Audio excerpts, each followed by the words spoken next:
The massive alien ship appeared on Earth's long-range scanners on a quiet Tuesday morning. Admiral Park Ji-won stood in the United Earth Defense Force Command Center, his eyes fixed on the main screen. The ship was bigger than anything humans had ever built, nearly the size of a small city. "Status report," Park ordered, his voice steady despite the tension in the room. "Sir, the alien vessel is holding position just beyond Mars orbit," Lieutenant Kim reported. "They're making no attempt to hide their presence. In fact," she paused, checking her readings, "they're broadcasting some kind of signal." Park walked closer to the screen, studying the strange ship's design. Its purple-black hull absorbed light in an unnatural way, making it look like a hole in space. "Put the signal through," he commanded. The voice that filled the command center spoke perfect English, though it had an odd mechanical quality. "Attention, planetary civilization designated Earth. This is Supreme Commander Do-hyun of the Galactic Hegemony. We have come to evaluate your world for protectorate status." Park's eyes narrowed. In his 30 years of military service, he had learned that when someone offered protection, they usually wanted something in return. "Open a channel," he ordered. "This is Admiral Park Ji-won of the United Earth Defense Force. We welcome peaceful contact with your civilization." A laugh echoed through the speakers. "How diplomatic of you, Admiral. But let's be honest. Your defense force is primitive by our standards. We detected your simple satellites and space stations. Your technology is cute." Park kept his face neutral, but his mind was racing. The alien commander's arrogance could be useful. "We are a young civilization," he replied carefully, "but we are eager to learn." "Excellent attitude," Do-hyun said.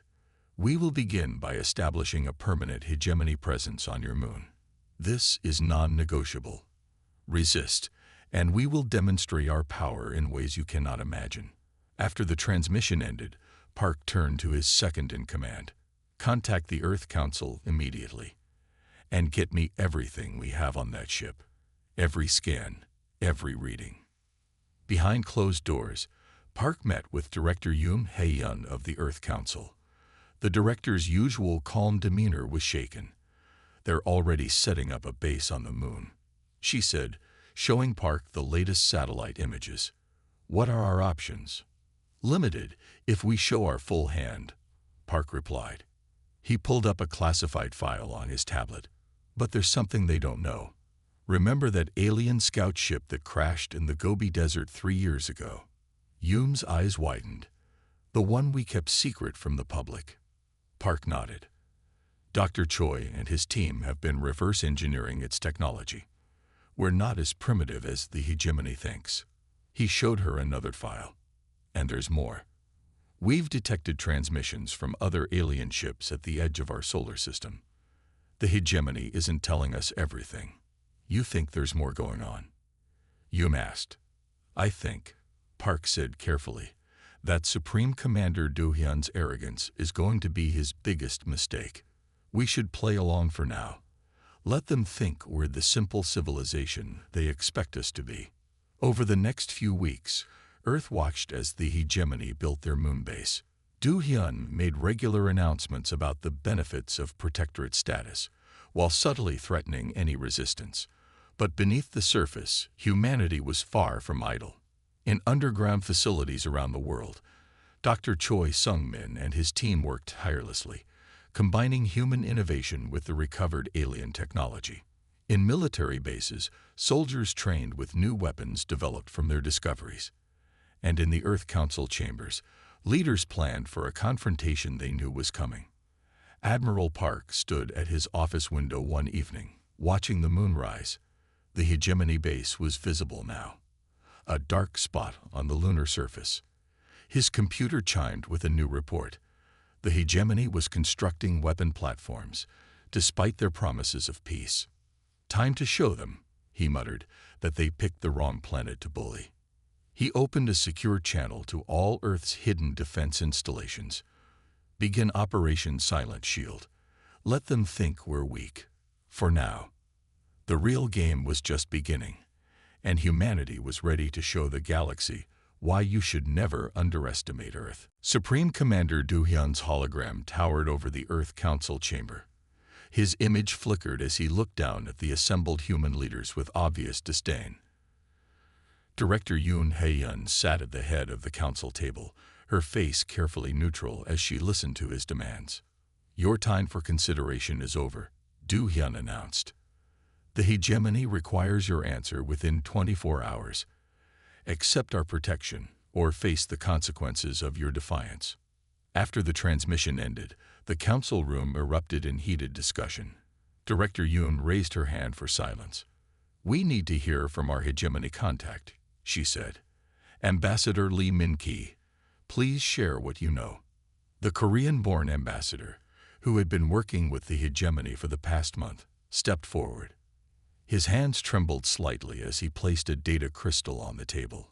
"What I'm about to show you was not meant for Earth's eyes." The crystal projected images of other worlds, dozens of them. Each planet showed the same pattern. First came the offer of protection, then the establishment of bases, and finally, the complete takeover of the planet's resources and people. "The hegemony does this everywhere," Lee explained, his voice heavy with guilt. "I was supposed to help them appear friendly, to make their conquest easier. But I cannot be part of Earth's destruction." Director Yoon studied the images. "Why are you telling us this now?" "Because Earth is different," Lee replied. "Most worlds they target have no space program, no unified defense. But you," he paused, looking at Admiral Park. "You've been preparing, haven't you?" Park nodded slowly. "We suspected their true intentions. The weapon platforms they're building on the moon weren't exactly subtle." "There's more," Lee continued. "The hegemony's empire is stretched thin. They maintain control through fear and superior technology, but they've never faced a world that could truly fight back." The council chamber grew quiet as the implications sank in. Director Yoon turned to Dr. Choi, who had been quietly observing from his seat. "How close are we to implementing Project Shadowfall?" "The defense grid is ready," Dr. Choi answered. "We've successfully integrated the alien tech from the crashed scout ship. They won't see it coming, literally. Our stealth systems are better than theirs." Admiral Park stood up. "Then perhaps it's time we gave Commander Do-hyun our answer." He pressed a button, and a hologram appeared showing Earth's hidden preparations, orbital platforms disguised as debris, automated defense systems buried beneath the lunar surface, and squadrons of ships built in secret underground facilities. "Wait," Lee interrupted. "Before you respond, there's one more thing you should know." He pulled out another data crystal. "This contains the locations of every hegemony weakness, their supply lines, communication relays, everything. I'm not the only one who wants to see them fall." Director Yoon studied the former ambassador carefully. "Why should we trust you?" "Because I've seen what happens to worlds that surrender," Lee replied. "And because I was born on Earth. My loyalty is to humanity, not to their empire." The council spent the next hours planning their response. As the deadline approached, Director Yoon called for a vote. The decision was unanimous. When Supreme Commander Do-hyun's hologram appeared again, his smug expression faltered at the sight of Earth's leaders standing united. "We've considered your offer of protection," Director Yoon announced calmly. "Our answer is no." "Then you have chosen destruction," Do-hyun snarled. "Our fleet will." "No," Director Yoon interrupted. "You have chosen to threaten the wrong planet. We are not defenseless, and we are not afraid. You wanted an answer. Here it is. Earth belongs to humanity. Come and take it, if you dare." The transmission cut off. In the silence that followed, Admiral Park turned to his commanders. "Send the signal. Operation Shadowfall begins now." Across Earth's hidden facilities, soldiers and pilots rushed to their stations. The time for pretending to be weak was over.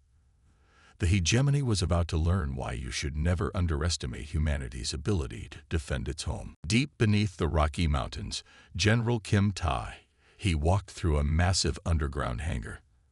The space was filled with sleek spacecraft that didn't look like anything built on Earth because they weren't entirely Earth-made. Dr. Choi Sung-min walked beside her, checking data on his tablet. "How many ships are ready?" General Kim asked, watching teams of engineers make final adjustments to the vessels. 50 attack ships and 30 defenders, Dr. Choi replied. "Each one combines our best technology with what we learned from the crashed scout ship. The hegemony won't expect what's coming." Above them, through layers of mountain and security systems, the hegemony ships were gathering in Earth's orbit. They thought they were watching a helpless planet prepare to surrender. They were wrong. In another secret facility under the Indian Ocean, Captain Kang Ji-hoo led combat training. Pilots practiced in advanced simulators, learning to use the new hybrid technology. The simulators used real data from the hegemony ships, thanks to Ambassador Lee's intelligence. Again, Captain Kang ordered as a pilot completed a practice run. The hegemony relies on their standard tactics. They've never needed to change because no one has challenged them. That's their weakness. The pilot nodded and started another simulation. This time, she destroyed 3 enemy ships using Earth's new weapons, technology that mixed human creativity with alien power. Meanwhile, in a secure room beneath Seoul, Dr. Song Mi-rae made a breakthrough. She rushed to the communications center where Admiral Park was reviewing defense plans. "Admiral, we did it," she announced, her eyes bright with excitement. "We can disrupt their quantum communications. They won't be able to call for help once the battle starts." Admiral Park studied the technical data she presented. "How long will the disruption last?" "At least 48 hours, Dr. Song replied. "More than enough time to show them we're not an easy target." The Admiral smiled. "Perfect. Add it to Operation Shadowfall's first wave." Across the globe, other preparations continued in secret. Underground bases in Africa housed energy weapons powerful enough to tear through hegemony shields. Hidden facilities in South America contained electronic warfare systems designed to confuse enemy targeting systems. The hegemony watched Earth's official military bases and found nothing unusual. They didn't know to look for the real action happening underground. They didn't realize that every piece of space junk, every broken satellite, might be hiding Earth's defenses. In the main command center, Director Yoon met with Earth's military leaders. "Status report," she requested. General Kim stepped forward. "All ships are armed and crews are ready. Defense grid is online but invisible to their scans. Ground-based weapons are in position." "Dr. Choi." Director Yoon turned to the chief scientist. "Stealth systems are working perfectly," he reported. "They still think their moon base is secure. They haven't detected any of our preparations." Admiral Park added his report. "Ambassador Lee's intelligence checks out. We've confirmed the weak points in their fleet formation. When they attack, they'll follow their standard pattern, because it's always worked before." Director Yoon nodded, studying the tactical displays. "And our people? Are they ready for what's coming?" "They're ready," General Kim assured her. "Every soldier, every pilot knows what's at stake. We've trained for this since we found that scout ship. The hegemony thinks they're dealing with primitives who barely understand space travel. They have no idea what humanity can do when we're threatened." As if to emphasize her point, alarms began to sound. The hegemony fleet was moving into attack position. "They're right on schedule," Admiral Park noted. "Arrogant to the end." Director Yoon straightened her shoulders. "Then it's time. Send the code word to all commands. Operation Shadowfall begins at dawn." Throughout Earth's hidden facilities, soldiers and crews prepared for battle. The hegemony was about to learn a painful lesson about underestimating humanity. Earth wasn't just ready for a fight. Earth was ready to win. Supreme Commander Do-hyun watched Earth from his command ship with a satisfied smile. His fleet of 200 warships moved into attack position. The primitive humans had rejected his generous offer, and now they would learn their mistake. "Begin the attack," he ordered. "Show them the price of defiance." The first wave of hegemony ships fired their weapons at Earth's visible defense stations. The stations exploded easily, too easily. Du Hyun frowned. Something wasn't right. Suddenly, his tactical officer shouted in alarm. "Sir!" Multiple new contacts appearing everywhere. What looked like broken satellites and space debris transformed before their eyes. Hidden weapon platforms activated, their stealth fields dropping to reveal advanced weaponry. Earth's secret fleet rose from hidden bases on the dark side of the moon. Captain Kang Ji-hoo sat in the command chair of Earth's lead ship, the Thunderbolt. "All ships, execute Battle Plan Alpha," she ordered. "Show them what humanity can do." The Earth fleet struck from behind, their weapons slicing through the hegemony's rear shields. The alien ships tried to turn and fight, but Earth's vessels were smaller and faster. They darted between the larger ships, hitting weak points that Ambassador Lee had revealed.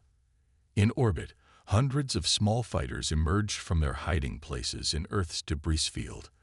They swarmed the hegemony ships like angry bees, their weapons penetrating shields at point-blank range. Impossible. Du Hyun raged as another of his ships exploded. Their technology. They can't have this level of advancement. On Earth, Admiral Park and Director Yoon watched the battle from the command center. "Activate the ground-based defense grid," Park ordered. Hidden weapon installations around the globe powered up. Beams of energy shot into space, catching hegemony ships in a crossfire between ground-based weapons and the space fleet. "Sir," a hegemony officer called to Du Hyun, "we're receiving damage reports from our moon base." The humans, they'd had weapons hidden under the lunar surface all along. Dr. Choi's voice came over the Earth fleet's command channel. "Now, Captain Kang, use the quantum disruptors." The Thunderbolt activated its special weapon. Waves of energy spread across space, cutting off the hegemony's faster-than-light communications. Du Hyun's fleet was now alone, cut off from reinforcements. "Status report," Captain Kang demanded. "Enemy fleet is in chaos," her tactical officer reported. "They've lost a quarter of their ships. Their formation is breaking apart." Du Hyun watched in disbelief as his carefully planned attack fell apart. These humans weren't primitive at all. They had planned this, waited for this moment, and now they were winning. "Fall back," he ordered. "Regroup at the moon base." But the moon base wasn't safe anymore. As the hegemony fleet retreated, hidden weapons beneath the lunar surface activated. The base they had built to control Earth became a trap. "Send the message," Director Yoon told Admiral Park. The Admiral opened a channel to the hegemony fleet. "Supreme Commander Du Hyun," he said calmly, "now you see what happens when you threaten Earth. This is your only warning. Leave our solar system, or we will destroy every ship you have." In his command ship, Du Hyun gripped his chair in rage. 1/3 of his fleet was destroyed or disabled. The humans had weapons that shouldn't be possible, tactics his forces had never seen. "This isn't over," he snarled, ordering his remaining ships to retreat beyond Mars orbit. "I will return with a fleet 10 times this size." Admiral Park smiled as the hegemony ships fled. "We'll be ready," he said quietly. "And next time, we won't be so gentle." Earth's first battle against the galactic hegemony was over. Humanity had won, but everyone knew this was just the beginning. The real war was about to start. Supreme Commander Du Hyun stood before the Hegemony High Council, his pride wounded after the defeat at Earth. The council chamber was dark, with only the pale blue light of holographic displays illuminating the faces of the 12 council members. "This primitive planet has advanced weapons," Du Hyun reported. "They tricked us. They hid their true strength." The head counselor leaned forward. "Then we will send more ships. No one defies the hegemony and survives." Back on Earth, Dr. Song Mayray worked in her laboratory beneath Seoul. Her quantum communication disruptors had worked perfectly in the first battle. Now she was making them even stronger. The hegemony's biggest advantage is their ability to coordinate large fleets, she explained to Admiral Park. Without faster-than-light communications, their ships will be isolated and confused. Admiral Park nodded. How many disruptors can we deploy? Enough to cover the entire solar system, Dr. Song replied with a smile. They won't be able to call for help. 3 days later, the hegemony's response arrived. A fleet of 500 warships emerged from faster-than-light travel near Jupiter. This time, Du Hyun led from his new flagship, a massive vessel twice the size of his previous command ship. Let them see our true power, he ordered. No more games. Destroy their fleet and their cities. But Earth was ready. Captain Kang's ships were already in position, hidden in the shadows of Jupiter's moons. Dr. Song's improved disruptors activated, creating a barrier of quantum interference around the solar system. Sir, Du Hyun's communication officer reported with growing panic. We've lost contact with High Command. All faster-than-light signals are being blocked. Do Hyun slammed his fist on his command chair. It doesn't matter. We outnumber them 5-1. Begin the attack. The hegemony fleet moved forward, but Earth had more surprises waiting. Dr. Choi's latest weapons activated, launching from hidden bases on Mars and several asteroids. Beams of energy that could pierce even the strongest shields struck the hegemony ships from multiple directions. They have bases everywhere, Du Hyun realized too late. They've turned the entire solar system into a trap. On Earth, General Kim coordinated the defense from the underground command center. Launch Operation Starfall, she ordered. Thousands of small automated drones emerged from their hiding places in the asteroid belt. They swarmed the hegemony ships, their AI systems targeting engines and weapon systems with surgical precision. The hegemony fleet's formation began to break apart. Without faster-than-light communications, each ship captain had to make decisions alone. Some pressed the attack, others tried to retreat, creating chaos in their lines. Status report. Admiral Park requested. Enemy fleet is in disarray, General Kim reported. Their ships can't coordinate their attacks. Dr. Song's disruptors are working perfectly. Ambassador Lee, watching from the command center, shook his head. The hegemony never learned to fight without their technology advantage. They relied too much on overwhelming force. In space, Captain Kang's fleet struck from multiple directions, using the tactics they had practiced for months. Earth's ships were smaller but more agile, their crews better trained for independent action. Do Hyun watched in horror as his mighty fleet fell into chaos. A third of his ships were already destroyed or disabled. Earth's defenders seemed to be everywhere at once, striking and disappearing before his ships could respond. How? He demanded. How can they be defeating us again? The answer was simple but painful. The hegemony had gravely underestimated humanity. Earth hadn't just prepared for a fight. They had prepared for this specific fight, developing exactly the right tools and tactics to defeat the overconfident empire.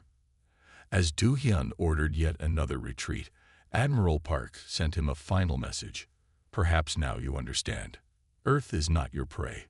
We are your worst nightmare. Commander Ba In-soo stood on the bridge of Earth's newest warship, the Defiance. The vessel represented humanity's greatest achievement, a perfect blend of Earth ingenuity and advanced technology. Its hull gleamed silver against the darkness of space, hiding weapons that could match anything in the hegemony's arsenal. Operation Thunderstrike is ready, Commander Bay reported to Admiral Park through the quantum-secured channel. All ships are in position. The Admiral's hologram nodded. The hegemony thinks we can only defend our solar system. Time to show them how wrong they are. Earth's fleet had gathered in secret, using the advanced stealth systems developed by Dr. Choi. 100 ships, led by the Defiance, prepared to strike at the heart of the hegemony's power. Oh Se-jin, Earth's chief military strategist, had planned every detail. The hegemony's supply lines are their weakness, she explained to the fleet commanders. They maintain control through fear and overwhelming force, but their empire is too big, spread too thin. The Earth fleet jumped through faster than light space, using the secret routes Ambassador Lee had provided. They emerged near a major hegemony supply base, catching the enemy completely by surprise. They never expected us to strike so far from Earth, Commander Ba said with satisfaction. All ships, begin attack pattern Delta. Earth's vessels struck with precise coordination. Dr. Song's quantum disruptors isolated the base from the rest of the hegemony's forces. The defenders scrambled to respond, but they had grown lazy and overconfident. On his flagship, now stationed at a distant hegemony fortress, Supreme Commander Du Hyun received the shocking news. Earth ships. Here. Impossible. But the reports kept coming. The humans weren't just defending anymore. They were attacking. The Defiance led the assault, its advanced weapons tearing through the base's defenses. Commander Ba watched with pride as his crews executed their mission perfectly. Years of preparation and training were paying off. Base defenses are down, his tactical officer reported. Their ships are retreating. But this was more than just a raid. As the base fell, Earth's ships transmitted a message on all frequencies, a message of hope to every world under hegemony control. The hegemony is not invincible, the broadcast declared. Earth stands against their tyranny. Join us, and together we can end their empire of fear. The response was immediate.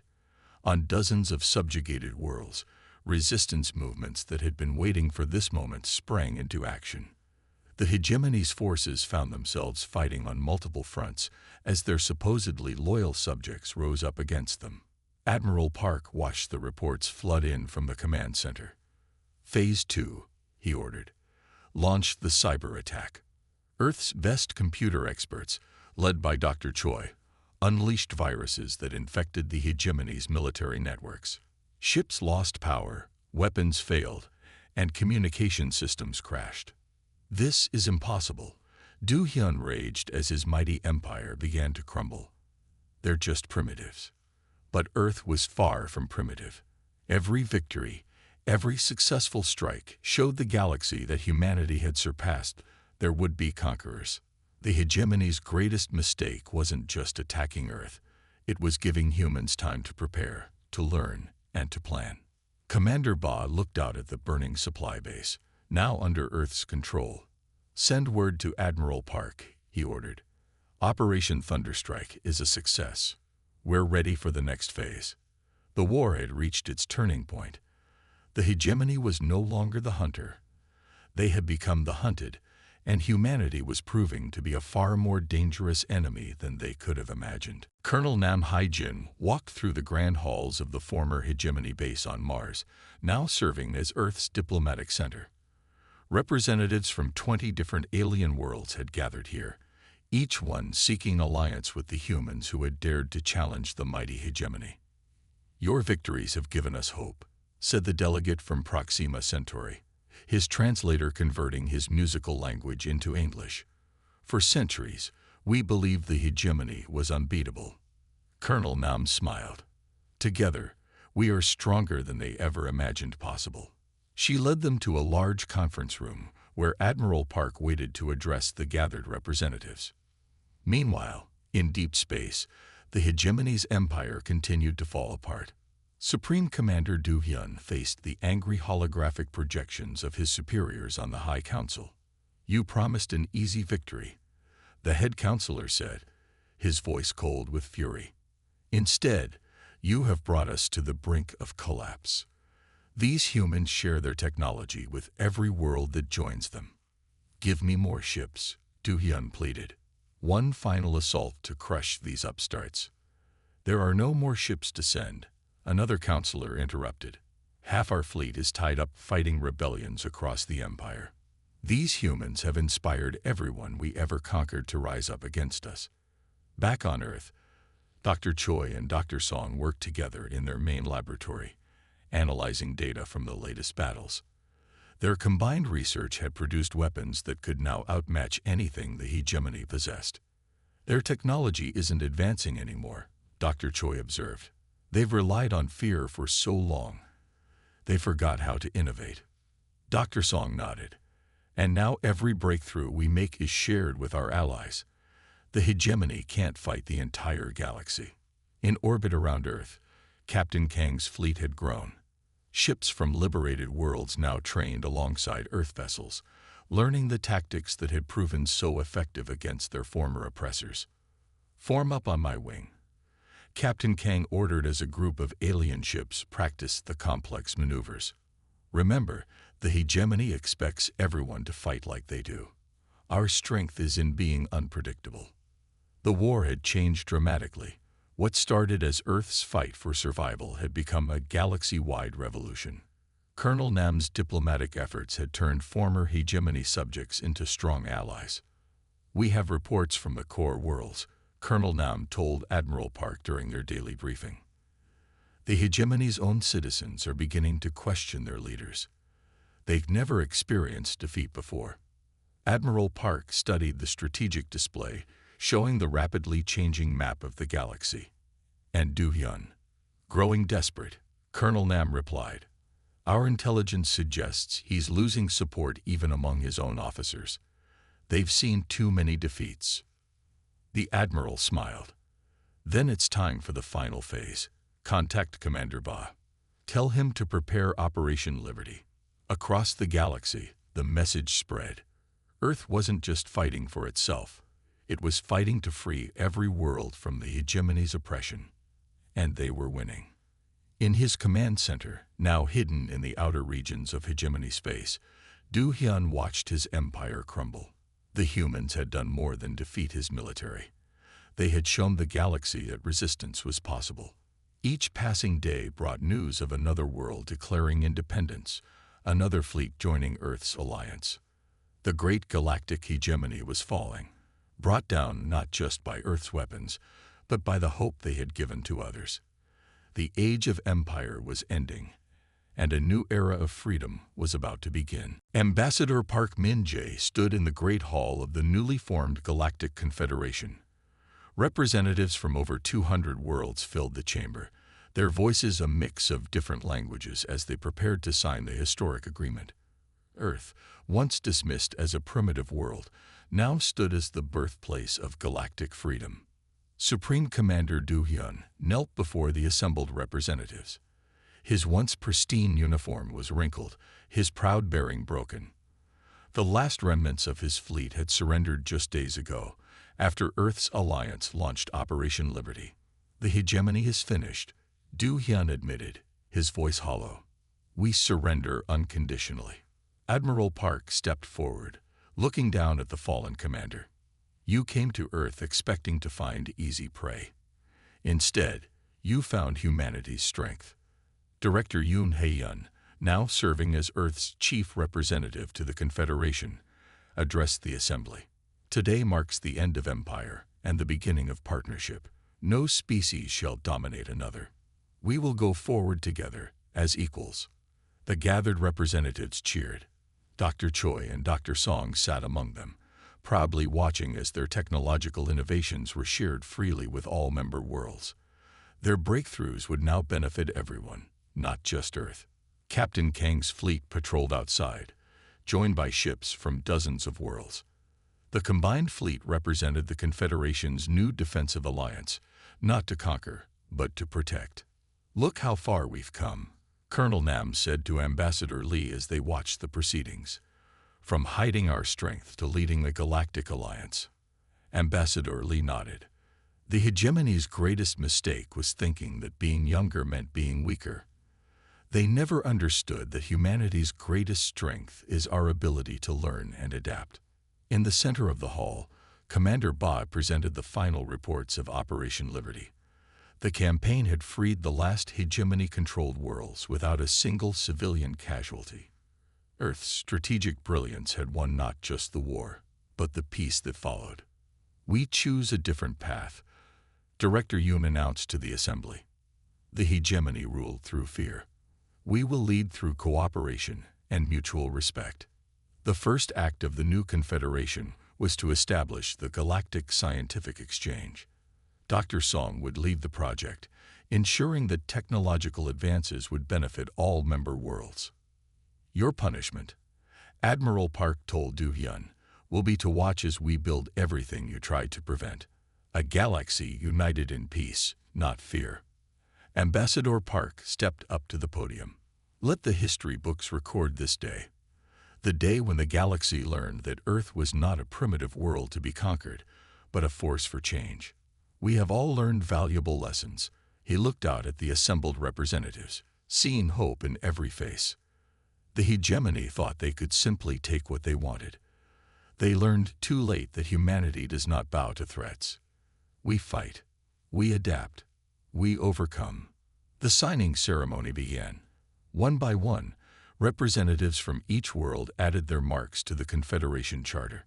Earth signed last, symbolizing its role not as a ruler, but as a guardian of galactic peace. As the ceremony concluded, Admiral Park stood at a window, watching the combined fleet orbit overhead. The ships of former enemies now flew together, protecting their shared future. "Not bad," he said quietly, "for a primitive planet that just wanted to be left alone." The galaxy had changed forever, and it all started because one empire made a simple mistake. They thought Earth would be an easy target. They learned, far too late, why you should never underestimate humanity.